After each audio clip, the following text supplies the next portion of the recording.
Today we're gonna be talking about the student protests of 1970. Yes, we will, Bob, and boy, that was an interesting protest. Yes, it was, Jim. In that protest, we had students going against the government. But why were they going against the government?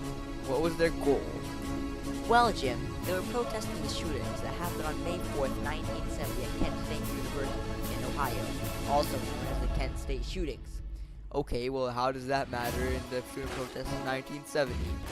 Well, the student protest in 1970 was carrying on the legacy of the 4 dead students by protesting America's involvement in the Vietnam War, and also protesting people's freedom to criticize the government. Okay, so basically the protest was a bunch of students speaking out against the government over shooting the 4 students.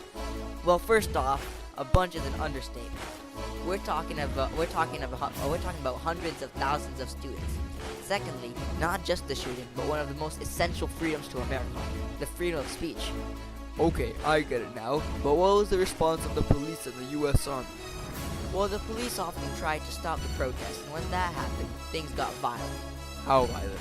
We're talking tear gas and rioting. Not good. Yeah, not good. So they protested against the government and army, but how did the event come about? Well, basically, the Kent State shooting got people really mad, and people decided that it was unacceptable for students to be shot down for protesting. So the people decided that enough was enough and went out and protested. Neil Young even wrote a song about it.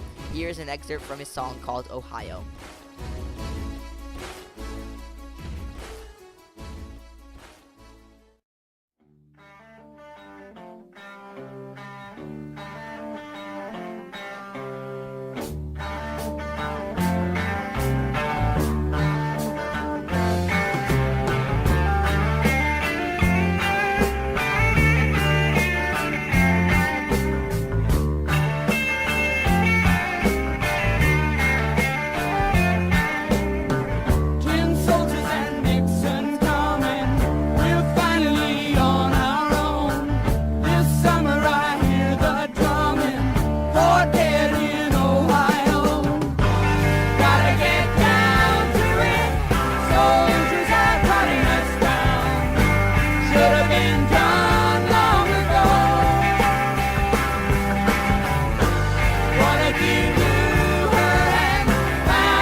Wow, that was something else. Yes, it was, Jim. Yes, it was. I'm surprised that I did not hear about this event earlier.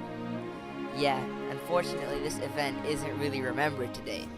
Why not, Bob? Well, it wasn't exactly successful in its goals to stop American involvement in the Vietnam War, but it did help spread the message to more people. So basically, the war continued for 5 more years, even though schools were being shut down at home because of the protests and the student strike. Pretty much. And don't forget the loss of life. The Vietnam War and the protests at home caused massive amounts of casualties for students and soldiers alike. And also don't forget the amount of property damage that the riots and protests caused as well. Well, it's a real shame that people these days don't know about the student protest. It is so interesting and so intriguing. Yet nobody ever talks about it as much as they should. It's just one of the sad realities of life. Well, Bob, it looks like we're out of time for today.